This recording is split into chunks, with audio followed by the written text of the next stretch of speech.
On the morning of August 29th, 2008, I was sitting at my desk at work doing what I'm sure almost every political junkie in America was doing, waiting for the news to come across the wire on who John McCain would select as his running mate. Every 15 minutes or so, I'd pull up the only news website my office didn't block, which one of our speakers tonight will be glad to know is cbsnews.com. And I'd check to see if there was a headline announcing McCain Pawlenty, McCain Romney, or even McCain Lieberman.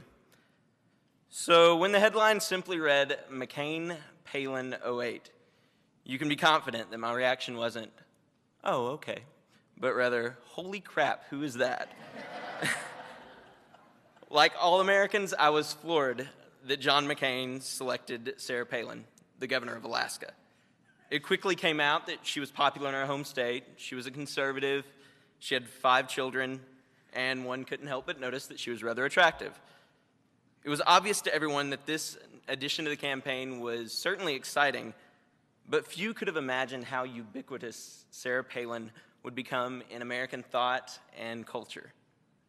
Just hear the words, Wasilla, Tina Fey, death panels, mavericky, that's my favorite. When I say these words, you can't help but think of Sarah Palin. It seems that she's everywhere, on Oprah, on Fox News, and even on Facebook. Whether people love her or hate her, people can't get enough of loving and hating Sarah Palin. If you talk to my mom, Sarah Palin's a courageous, independent, strong woman. If you talk to some of my classmates, Sarah Palin's a strange nightmare that has befallen our country. But beyond the caricatures of the left and the folk hero imagery of the right, there is the real Sarah Palin. And like all people, Sarah Palin is complicated and contradictory. Our speakers this evening have gained insight into the real Sarah Palin like few others have. Scott Conroy and Shushannah Walshe were reporters embedded with Sarah Palin during the 2008 presidential campaign. They traveled with her everywhere, writing blog posts and filing video reports for their respective news organizations, CBS News and Fox News. In fact, Conroy was even in the production van with Katie Couric, helping her prep right before her now famous Katie Couric interviews with Sarah Palin.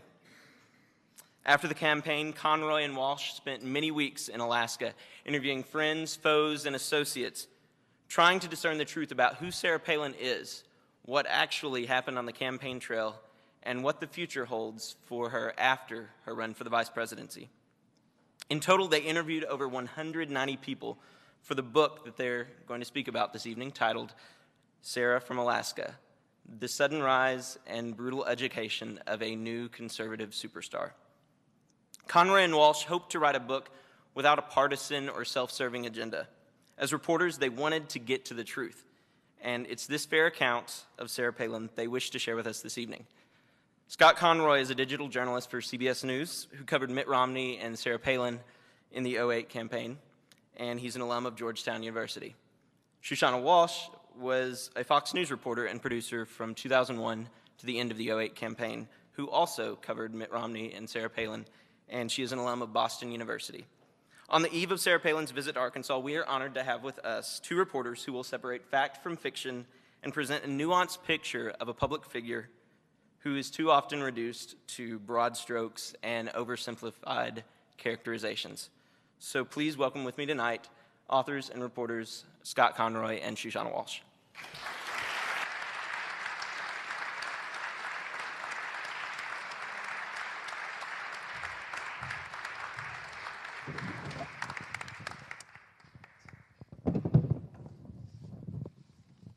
Thank you very much for that intro, Nathaniel, and thank you, Dean Rutherford. It's really quite an honor to be here. So I'd really like to thank everyone who put this together, especially my old college friend, Samantha Friedman, who got the ball rolling on this. We're really, really pleased to be here, and it's great to see that there aren't very many empty seats as well. We were a little concerned. So that intro was great. If you don't really know what being an embed, as we called ourselves on the campaign, was like, you basically travel everywhere the candidates go. Your job is to basically have kind of an encyclopedic knowledge of them and their campaigns and know way too much about them. And that's what we did for 6 months, covering Governor Romney first, and then we covered Sarah Palin from start to finish. If anyone's ever seen the documentary Journeys with George that came out about the 2000 campaign that Alexandra Pelosi did, that's what we did. So it's a lot of fun. It's also a lot of work, a lot of 17-hour days, but by far the best, most interesting experience I've ever had and probably will ever have in my career. So that's sort of where we stand. And I'll let Shushannah go next, I guess. We're just going to kind of talk back and forth. I just want to second what an honor it is for the two of us to be here and thank everyone that was involved. And I think that we thought maybe how this whole trip would be, but we never thought we would spend time in Little Rock or have such an honor of speaking at the Clinton School of Public Service. And we are just so honored to be here. So thanks for coming out. The question we get asked a lot is why we wanted to write the book. And I think during the campaign, even now, she's such a polarizing figure. And you see people that absolutely love her, even worship her, and people that really don't like her, and hate her. And so our goal really was to be fair and to take a figure that is so polarizing and really cuts the country in half and tell more about this person and kind of water down and figure out that she's so much more than the caricature of people who love her and hate her, and really show the good, the bad, and the ugly. And we think that that's what came out in Sarah from Alaska. That is tough and it is the truth, but it's very fair. And we've seen that the people that have read the book, they seem to agree with that. Yeah, I think our biggest concern, which turned out to be pretty unfounded, was that we made contacts and became friends with a lot of the staffers in the campaign, and we were a little worried about what they would think actually when this was all said and done. But we've been really pleased with the feedback we've gotten from them, and also people on the other side who are maybe frankly despise of the woman, yeah. But maybe they see things after reading this book where they say, okay, she is a real person. She's not this two-dimensional figure that I had in my head, and just like everyone else, she's someone that is full of contradictions, probably more so than anyone else. For a lot of people would be very surprised to know that she really was in Alaska a governor that was known for working with Democrats even better than Republicans, and that would really shock a lot of people. But we heard time and again when we were reporting in Alaska, and we were there Shush was there for a month and a half. I was there for slightly less than that, but she really was. The word maverick is obviously a cliche at this point, but that's a title that she really earned in Alaska. So that we really enjoyed. This book isn't just about the campaign. About a third of it deals with the campaign itself and what was going on behind the scenes. The first third of the book is about her political rise in Alaska, and the last third is mainly dealing with the events leading up to her resignation, and that's kind of where it stops. And we're hoping, maybe if she does decide to run for president, that we can do a new afterword, but that's in the future, obviously. Another question we get is why we decided to put this book together, and were we planning it throughout the campaign? And the answer to that is no, actually. We really decided, we knew throughout the campaign that there's a lot of secrecy, a lot of disorganization, more than we'd seen in the other campaigns that we covered. But it wasn't until election night that we really realized how much secrecy and really an all-out civil war was breaking out between the Palin loyalists and the McCain loyalists, even though they were on the same ticket. And we chronicle the election night at the very beginning of our book, but that's when we really decided to put the book together. I was told by some of my sources that she was intending to give a concession speech to introduce John McCain. And after I reported that, I got quite an incensed phone call from her press secretary, traveling press secretary, saying that that's not true. There was never a speech written and she was not speaking. We now know that was not true. And we were able to get our hands on copies of both the concession and victory speeches, which you can read in the book also. But that's when over that night, the next day, when people started, Palin loyalists to begin with, started giving us information about the campaign and really the factions that had arose. But at that point, it was all off the record, which means that we couldn't report it. I couldn't tell Fox News, and Scott couldn't tell CBS. But at one point I said, or one of us said, well, will this ever be on the record? Really out of frustration because it was so juicy.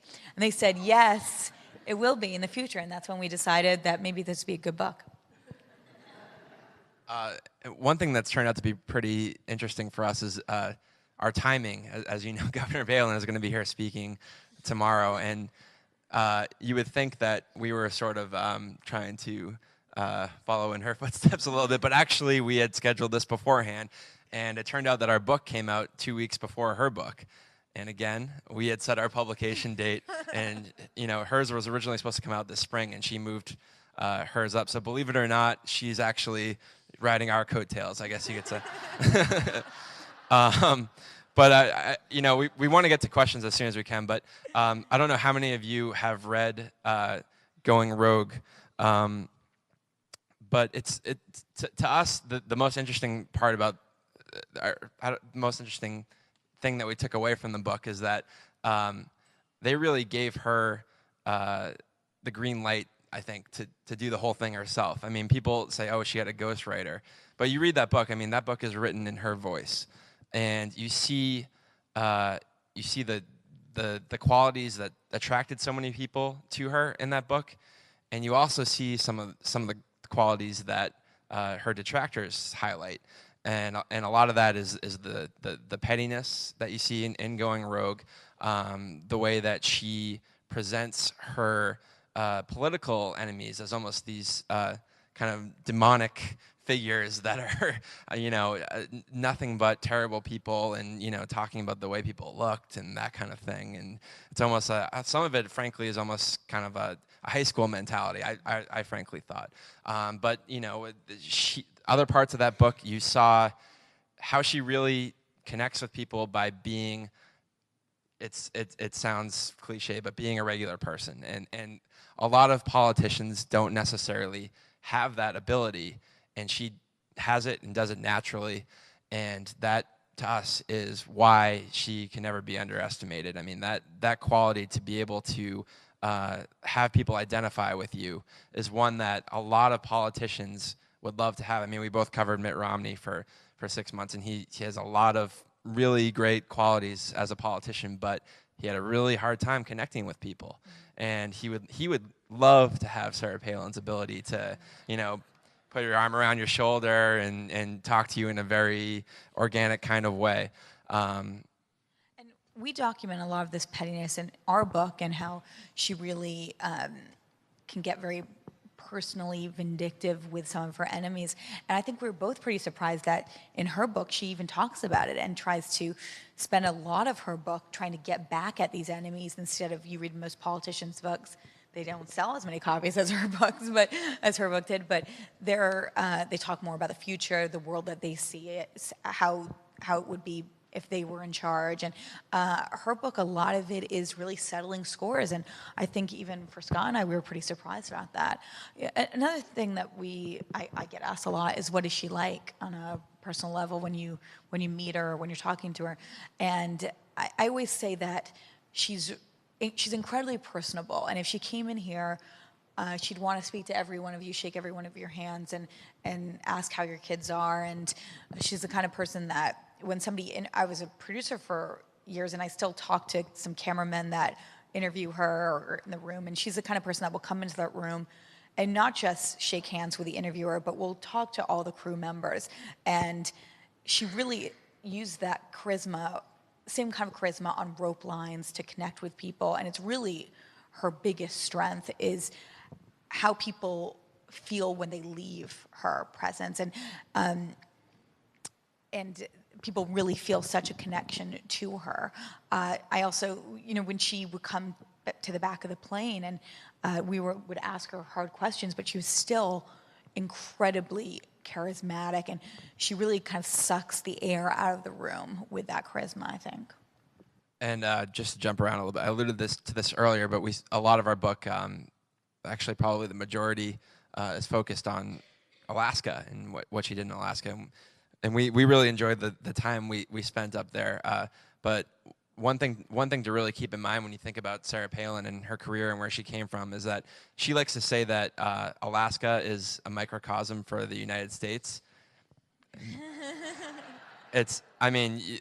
It really couldn't be further from the truth, because it's the most isolated state. It's the most, it's just, people feel like they're in a different environment up there. I mean, we spoke to people who said that they didn't really feel like they were part of the United States until Sarah Palin was running for vice president and people were talking about Alaska. I mean, this is a place that is just, growing up in Alaska and growing up in Wasilla is very, very different than the kind of life experience that most people have. I mean, most people don't have a husband who rides snowmobiles across the tundra in 40-degree below weather, but that's normal up there. You know, all their friends do that. And I think that's part of what fascinates us about her, is that difference in her upbringing and in her life experiences, and that's what makes her what makes us not be able to quit her, I guess, as a country. I think that's a part of it. My most enjoyable time reporting for the book was my time in Alaska, and I spent a lot of time in Juneau, the state capital. They have the smallest legislature in the country with the smallest, spend only 90 days in session. And a lot of state representatives, state senators, they have other jobs. Unlike other state capitals where you find most of the state legislators as lawyers, a lot of these men are former oil men, commercial fishermen. So you have a lot of characters, and they are I found almost everyone, after you ingratiate yourself and meet people, that they're incredibly warm and would just open their office door to you. And, unlike Washington, D.C., you just sit down with people and they would talk to you for hours. And a lot of people, most of these people knew Sarah Palin and spent a lot of time with her. Something that I really found incredibly interesting is that before the campaign, she worked mostly with Democrats. The Republicans, they didn't trust her. They felt that she was, if you can believe it, fiscally liberal on issues like raising oil taxes on the oil companies. And it was a real different world when she came back to Alaska, which we were there for. And the Republicans, they never wanted to work with her. And the Democrats who had worked with her before, after the campaign, they were not going to be friends with her. And it was really a cold, cold homecoming to Juneau, and we think led directly to her resignation. I was going to talk a little bit about 2012 moving forward, but I assume we're going to be asked about that. Do you want to just get to questions? Okay. I mean, I figure we might as well take as many questions as we can, so I hope you guys came with some questions. And yeah. Yes. All right, let's get a mic to you. Come on, Tisha. Right here, in the red coat.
Should we turn that on?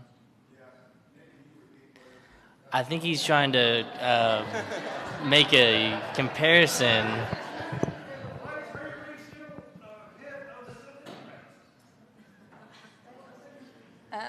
I mean, I think that we don't know. But I think President Obama said that he forgave him, and then it was over. I mean, that's all. That's the only. I don't have any insider info on that, unfortunately. Julie. Hi, my name is Julie Meyer. I'm a clinical student. Thank you so much for being here. Thanks for coming. Of course. My question's more in regards to your jobs as political reporters and less about Sarah Palin. I asked a similar question to CNN's John King when he was here a few months ago. And so I'd like it if you'd speak to how you view your role in politics, in the news and media as a public service, and if so, how it affects what you do and how you report. It's definitely hard when you get caught up in the campaign, and especially with our positions, we were expected to write a blog post after every event. And you do get caught up in, I guess, the politics more so than, what is the broader purpose? Why am I'm out here to inform the American people, but all anyone seems to want to talk about is who said what about whom today. So, that's something that I think is a trap that is very easy to fall into, to just exclusively focus on the horse race and on the things that people seem to obsess about the most. But, I think what the web offers is a forum for people like us, younger producers who don't necessarily have 2 minutes to speak on the evening news about the topic du jour, but we can, write longer pieces when we have the time or the opportunity to do that. And I think we both did that are more informative and more relevant to the political discourse. So I think I'm optimistic that with the past election cycle and moving forward, that hopefully you'll see more of that. And I'm not sure what John King said, but I also work for a cable network, and it is frantic pace keeping up with 24-hour news, and you're really feeding a beast that wants constant reaction to what this candidate said about that candidate. You see it especially in the primaries. And there is a tendency to get caught up in that and to not look at the broader picture. But I'm hopeful that, that there are people that can still step back and look at the broader picture. And, that's what we did in this book. But it is, it's definitely hard. You can't sit down with, what I loved about writing the book was you can sit down with people for hours over and over again. When you're working in cable news, you have literally 17 hours a day, and you are working every minute on this minutia, the day-to-day, the back and forth. And I think it'll just get worse not worse, but we'll just continue in that vein as technology. It's hard to step back and look at the big picture. It is. Sam.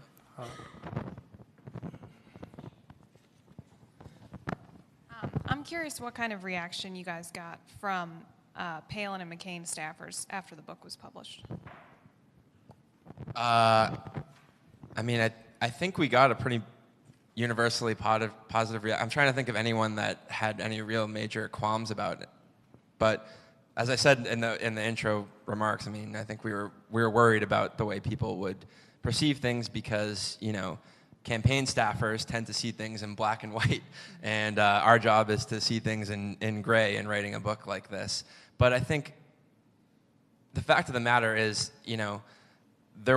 Sarah Palin has a legitimate claim that I think that at times the media was a little unfair to her in this cycle. And I think when former staffers, and I haven't spoken to Sarah Palin herself, I don't know if she's even read it, but I think when they see that you are treating her fairly, I think they respond positively to that. And what I heard from a lot of people speaking afterwards is that they really felt like they were back there. And so it was hard for them to argue with the truth. And so they were, even though at times there are parts that was hard for them to read or hard for them to go back to it, they couldn't really argue with that. And so, we were really happy about that. I was really, we entrusted a year of our life, a lot of help with our sources. And I was definitely not sleeping before the book came out because I was worried about their reaction. I knew it was the truth, and that's what Scott would keep on telling me when I was so nervous, but I was worried about their reaction, and it was universally that they were positive and happy with it. So, Right there. I was just wondering if you could talk about Sarah Palin's role in the Tea Party and what effect you think that'll have on 2010 and 2012 elections. Well, I think that she's really found a home that's perfect for her there, and that she's really able to continue to paint herself as a populist hero, a folk hero, is what Nathaniel said beforehand, which I think is a perfect term. And the issues at the Tea Party, people at Tea Party convention last weekend, or people that identify themselves as Tea Party members, they love Sarah Palin. And she's really tapped into this anger that those people feel at President Obama, whether it be the stimulus funds or really just they connect with her because they feel that she's a mother. And something that is in the book that Scott encountered during the campaign, somebody said to him, if she can run a household, she can run the country. And I think that you're going to see that with these Tea Party members and people at the convention last weekend. And of course, the problem is that if she does want to run for president, and we both have been pretty confident that she does, and I think we've seen lately that, she's really thinking about it and isn't really being coy about it. The problem is that she has to win a majority of the votes to be elected president, right? And so, she's found her niche. She's now, it seems, almost becoming the leader of a movement. But the question is, can she get a majority of the American public to back her? And that, at this point, is an uphill climb for her. I mean, polls consistently show that most of the country does not think she's qualified to be president. That's a tough thing for her to deal with, but we both sort of think that it's not necessarily insurmountable, put it that way. And, Tea Party members are very, very loud right now, especially the last few weeks, but it's not the majority of the country. And but she doesn't seem to be making any movement away from Tea Party members or towards the center. So, she's really the leader of that movement. She's very much influenced by what she sees and hears herself. And so I really think that she does earnestly believe that the Tea Party movement and what the Tea Party movement stands for is the silent majority of this country. And you could see, and polls may not show that to be true, but I think in her heart of hearts, she believes that the country as a whole is on her side. And that's what gives her the confidence going forward, I think. And you could see that attitude on the campaign trail. We write about this in our book. Staffers told us things along the lines of, they would be having a discussion about policy, and she would add something to the effect of, well, that guy in the rope line there said we need to talk more about healthcare, and that's the kind of view that she has about life, and it's very instinctive. It's very She's in front of her. Yeah. So I don't know if that really necessarily addresses your question, but it's another interesting element of her perspective as a politician. Will you guys go into the rope line scenario a little bit more? Because we had talked about it earlier today, kind of the difference in politicians and how she would use the rope line and then what she would do post-rope line, I guess, when she went back to the headquarters. Well, something that we were talking about earlier, but how she's able to connect with people. And she would spend a lot of time on the rope line talking to people, connecting with people, sometimes running late to other events. And because no one wanted to take her away from what she was best at, which was connecting with people, people would hand her notes. And if people's email addresses were on the notes, we have this in the book, she would spend time on the plane emailing these families back and saying, thank you for coming. Now, some senior strategists were upset that she was spending time that was precious, her studying national issues, international issues, emailing families back, but she thought it was essential to them winning. And, this is something that we didn't talk about earlier, but I think I was in a really lucky position to be able to watch President Clinton on rope lines also during this campaign season, campaigning for his wife, and then a few months later watching Sarah Palin. And even though comparing the two figures is, as Scott said earlier, like apples and oranges, watching them on a rope lines is incredible. They both put their hands on the person, and it is not fake. It is so natural that they're listening to the other person, whether it be, I saw both of them talk to vets, to whether they're talking about sometimes too far away to hear the conversations, healthcare, but really intently listening on these people's issues. And that connection is just incredibly powerful to watch. And I think it's her strongest asset. Right here. Sorry. I was. You okay? We'll get to you. Okay, great. We got lots of time. Okay. Well, do you think, though, the recent notes in the hand, more incidents like that are going to be her undoing, though, in 2012? Well, I'll let you talk about it. Frank Rich had a column in the New York Times where he was speculating that she did that on purpose, and I maintain that I thought that first. But, I don't know if that's true, if she did it on purpose, but I think it's possible. I think she is. I mean, first of all, the way she was staring at it, is very obvious. I wouldn't put it past her if she thought in her head, I'm going to do this, I'm going to write notes to my mom. People will make fun of me, and that is just going to make the people who already like me even more, because every time she is attacked by, the people that she considers her enemies, the elites, the media, whoever it is, that just bolsters her in her eyes and the people around her. So that kind of thing, I mean, no, and you know what, and I think Robert Gibbs, kind of making fun of her, I don't see how that helps them, I mean. At all, I totally agree. It seems like such an error for him to, even though it's just a little, obviously the media is going to pick up on that, I was pretty surprised that he would do that, just because the people that already really dislike the president makes them dislike him more. And this is something that would, I think, if we were to look ahead to 2012, and if she did end up running, I mean, we would be really fascinated to see a Romney versus Palin matchup on a lot of levels. It would be really interesting.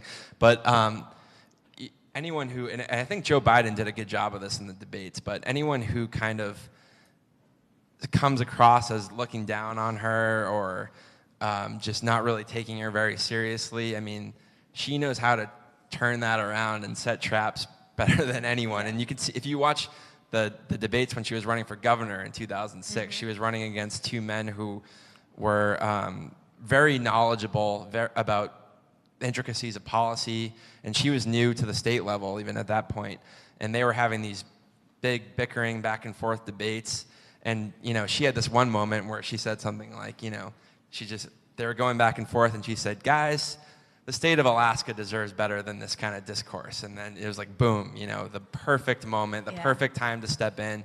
And so anyone that underestimates that quality is going to be sorry. And that moment's really iconic. I mean, people talk about it still all over the state, and people rush to tell you these stories. Like, I know you're from the outside, which is what they call everyone from outside of Alaska. I got to tell you about this. And that like was outer space. And that's one of the stories that they love to say, that's when Sarah became Sarah. We'll go with Allie, and then we'll come here. Hi, thanks for coming. My name's Allie Turr. I'm a student at the Clinton School. Thanks for coming. Sure, thanks.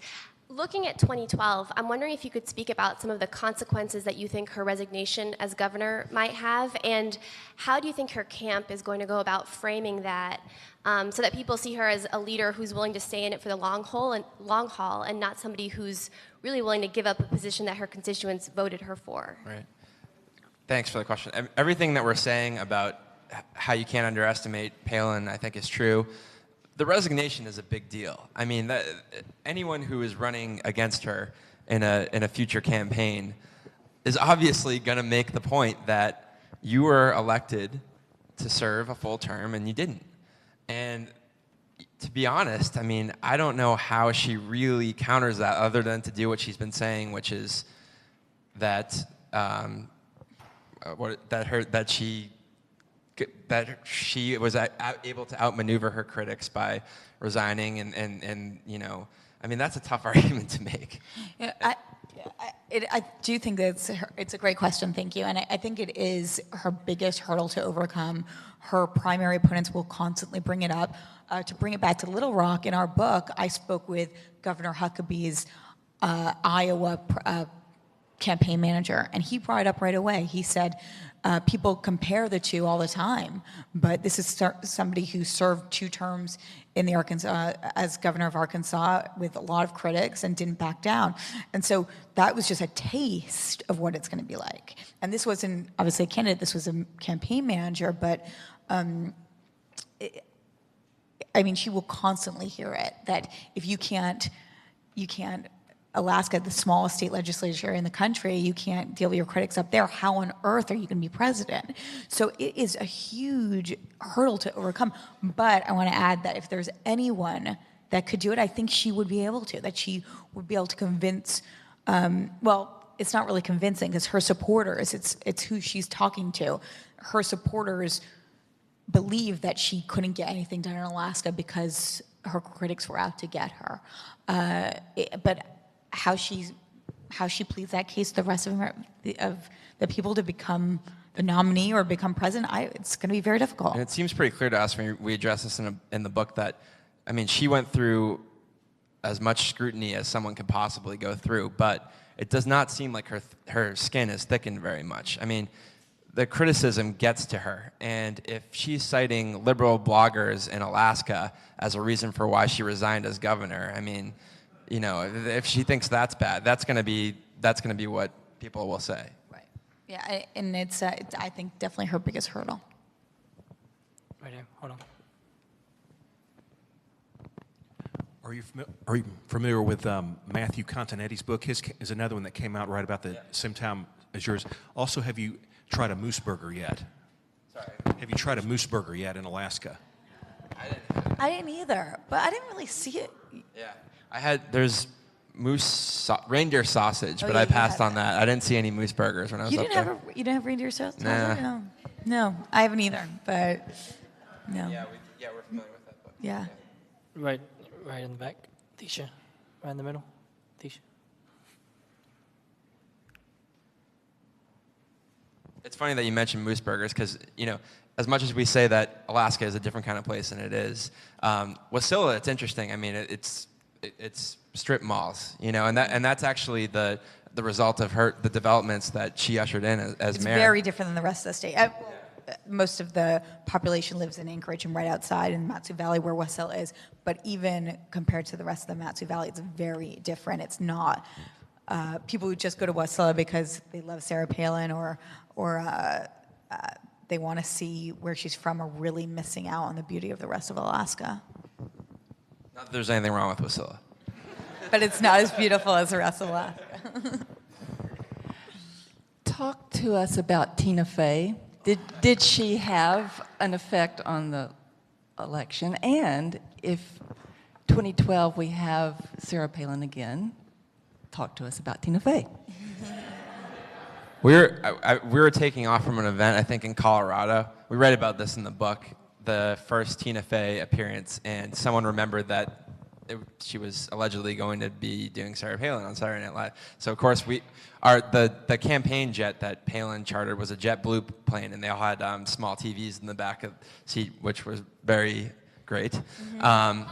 And incidentally, this is an aside, but we found out through talking to people in the campaign that Palin would often watch MSNBC and some of the harshest criticism of her and would just get very frustrated by that, which we thought was really interesting. But anyway, the night of the first Tina Fey appearance, we all had our headphones on, and of course, everyone, the Secret Service in the very back and the press in the middle, were all laughing our heads off.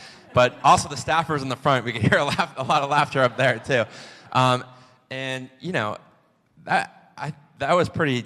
That caricature is tough.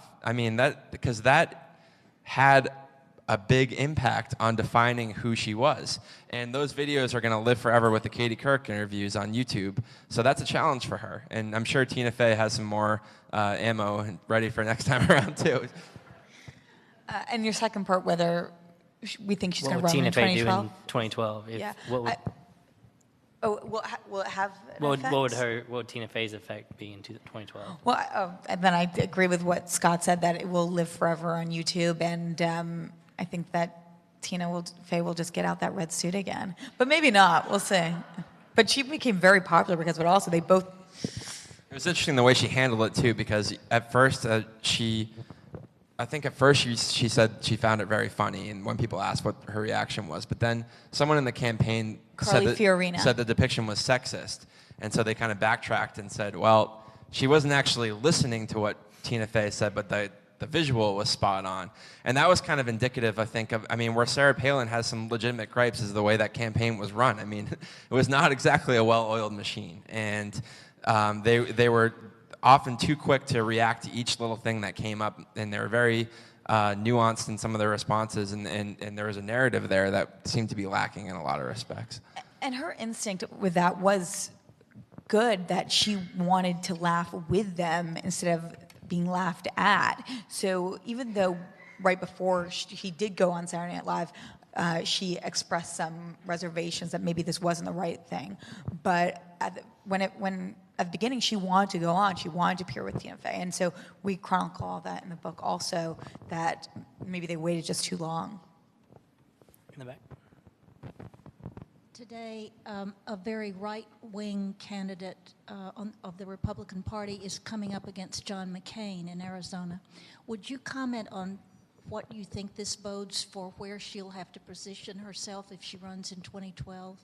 Well, she's going to campaign for McCain, which is interesting. I mean, I guess she figures she owes him one, right? But under other circumstances, she might very well have campaigned for John McCain's opponent. I mean, that she's endorsed Perry in the Texas primary over Kate Bailey Hutchinson. So, J.D. Hayworth is definitely, I think, and at least a lot of Sarah Palin supporters think of him more as the Tea Party candidate, as the Sarah Palin candidate. And what I think is interesting is what I've seen on Twitter is some Sarah Palin supporters are upset that she's supporting John McCain.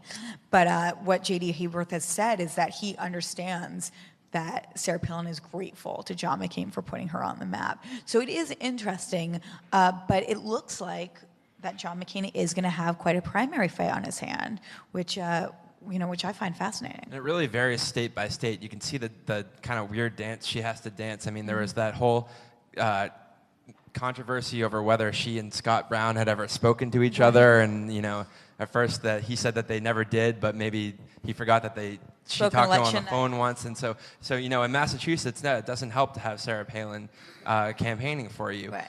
But in other states, it does for a lot of Republicans. And so it's an interesting political dance that she's going to have to keep on doing in 2010. Al, right in the middle. Your earlier comments about 2012 pretty much focused on Sarah Palin going through the Republican primaries. What about the possibility of a third-party candidacy? Well, I would start off by saying, it's a really interesting question, and we'll see what happens. I would start off by noting that it's not inconceivable for Sarah Palin. When you look at the initial Republican primary states, right? We have Iowa and South Carolina are in the first two of the three. She could very, very easily win both of those states and really have the ball rolling for her. So I think if she does decide to run, if we're talking about Sarah Palin possibly running as a third-party candidate, she might decide that, even though she's not going to have the Republican establishment in her pocket, she can still win the Republican nomination. I would be sort of surprised if she ran as a third-party candidate. As far as anyone else running as a third-party candidate, I don't know. It would certainly be fascinating.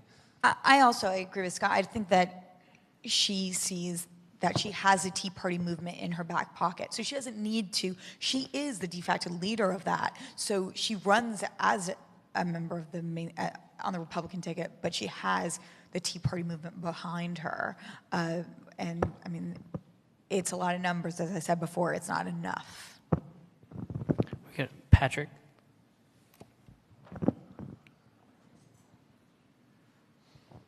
Hey guys, my name is Patrick Banks. I'm a Clinton School student.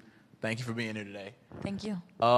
You guys seem to paint this picture of her as being a little overly emotional. Maybe she wears her feelings on her sleeves.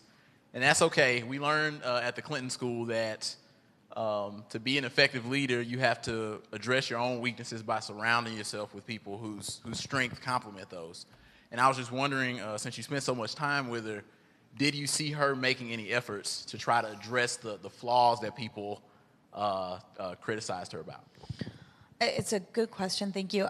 And I think that the answer is just a flat no. And I think that she surrounds herself with people, and now her circle is so small, and has been since after the campaign, surrounds people that agree with her on every issue at time. And this is something that we found through the reporting in our book, that even when she was running for governor, that she would drive in from Westlaw to Anchorage, about an hour drive, with a close friend who ran her campaign, and they would talk about the other candidates, or the enemies, or, as she says, the haters, and they would get themselves so riled up when they got to the office in Anchorage.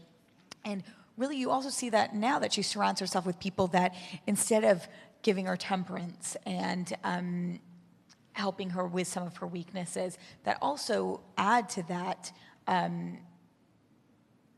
add to some of her weaknesses, whether it be trying to settle scores, as I said before. I think that another kind of leader would probably be surrounded by people who would say it's not a good time to answer, to react to every single comment, whether it be liberal Alaska bloggers or other critics. And so she does not do that. Yeah, it doesn't seem like she's comfortable surrounding herself with people who challenge her. It doesn't seem like that at all. Right there.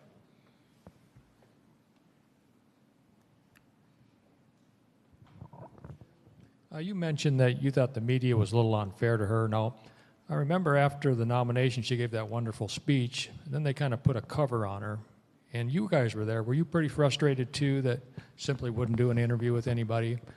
Sure, yeah. I mean, but again, in Sarah Palin's defense, she was the one that wanted to go out and do more interviews all the time. She was the one that wanted to come to the back of the plane and talk to us. But it was very frustrating. I mean, you guys probably saw more of her in that first month of the campaign than we did. I mean, we were sitting 20 feet away from her the whole time and never laid eyes on her, except for the first time she came to the back of the plane off the record. And, you know, you can really second guess that strategy.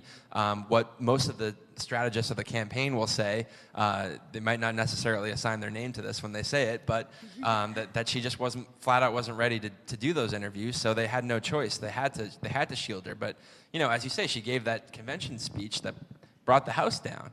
And the Republican ticket pulled ahead in the polls because of Sarah Palin.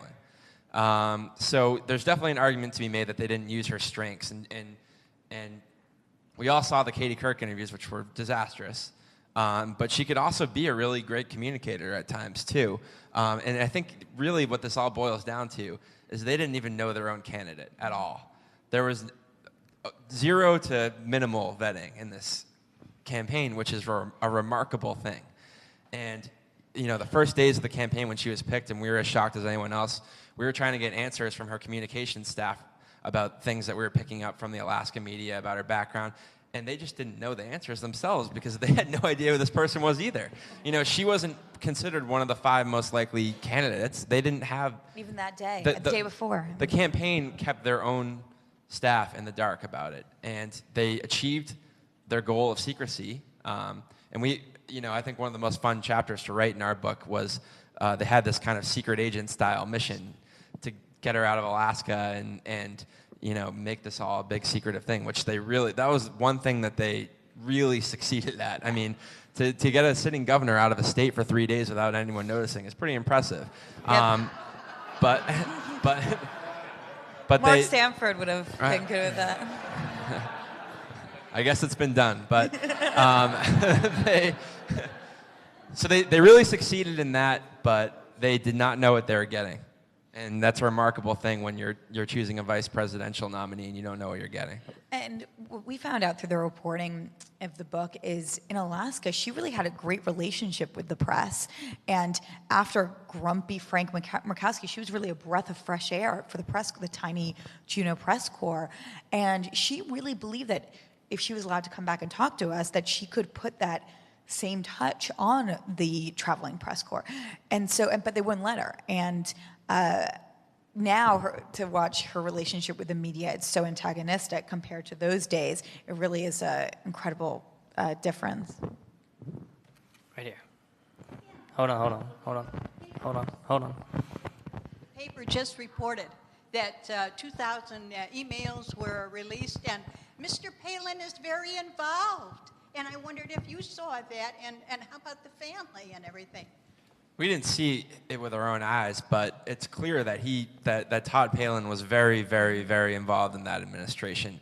And the area where you see that the most is with the Troopergate situation. I mean, it was, for us writing this book, it was interesting to go back and sort of reanalyze all that stuff.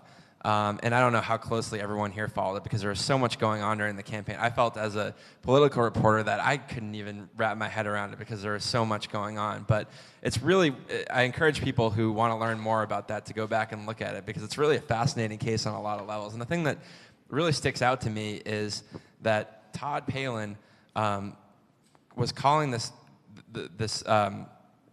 cop Monaghan into the governor's office while the governor was not there, and Todd Palin is sitting there, as a private citizen, but saying, these are our concerns as a family. But he's in the governor's office while he's doing it. I mean, it's a really remarkable thing, and in some respects, you could chalk a little bit up to the way things are done in Alaska, I guess. I mean, that would probably be what some of her defenders would say, and everyone knows everyone. The whole state, it's the biggest state geographically, but it's like a small town. I mean, everyone knows all the gossip. Everyone is used to dealing with each other on a very personal level like that.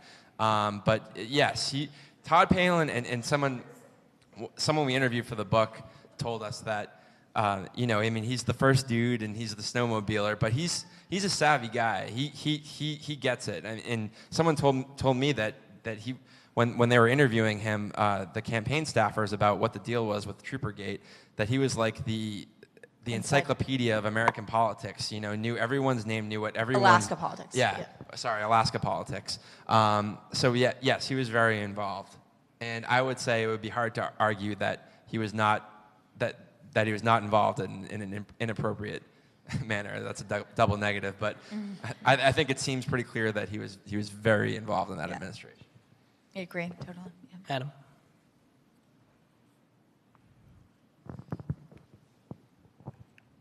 Hi, my name's Adam Warren. I'm a Clinton School student. Thank you for being here. Thanks. You've kind of danced around this a little bit, but I'd just like you to speculate on whether you thought John McCain really thought that Sarah Palin was the best candidate for vice president or the best candidate to get him elected president, and why. Well, I think that it's very hard to get into John McCain's head and what he thinks now before he goes to sleep. I just can't get into his head, but it was definitely his decision. And we chronicle this in our book and how initially he did want his friend Joe Lieberman, but when it got leaked to the press, it became such a huge issue, and that maybe there would be a fight on the convention floor, which obviously they did not want. But it was John McCain who spoke with Sarah Palin for just over 30 minutes before making his decision. People always talk about how he was an old fighter pilot, and it was one of these decisions, a Hail Mary pass decision. You can see that I know a lot about sports, but she made me cut. There's a chapter, and we had to cut a lot of the basketball stuff because she was asking me what's the turnover again. A regular reader may not, but who knows? But one thing that kind of, I don't want to say it just occurred to me, but when you're talking about the way the decision was made, I mean, it was John McCain's decision in the final analysis, but it was the people that were discussing this with McCain until the end were Steve Schmidt, the political director, and Mark Campaign Sullivan. strategist. So this was a decision that was being made from a political perspective. This was not a decision that that John McCain had Randy Shuneman, his chief foreign policy guy, and saying, do you think she's qualified on a foreign policy level to do this? That was not what was going on. So that was being made from a political perspective. I think it's pretty clear. And there was such little vetting. It was really, John McCain met her and he had a good feeling about her. It's not like he was poring over hours and hours of vetting. He met with her, it was just over 30 minutes, and he said, I think we should go with her. And it wasn't, we chronicle this in the book, it was really a last-minute decision. If he had said no to Sarah Palin, Tim Plenty would have been the next phone call. And it really is extraordinary how little or no vetting was done. We have time for one more. Hi, my name is Josh Stokes. I'm a Clinton School student. Thank you all for being here. I was wondering if you two disagreed on Sarah Palin in any respect, and if so, where? We got into very few arguments. We agree on a lot of things. Yeah, I mean, that's a really good question, yeah. And I guess you would expect that we would butt heads more than we did. I think once we split everything up and we interviewed different people, but I guess once we looked at the data, as a whole, we came to a lot of the same conclusions. Mm-hmm. Really, I mean, I'm trying to think of any particular instances where we really disagreed about something. I mean, the other thing is this is not a book that's filled with our own opinions about Sarah Palin. I mean, this is a book that is filled with facts, really. Right. So. And so I can't think of anything we argued about or disagreed. Match made in heaven. It makes for a better working environment.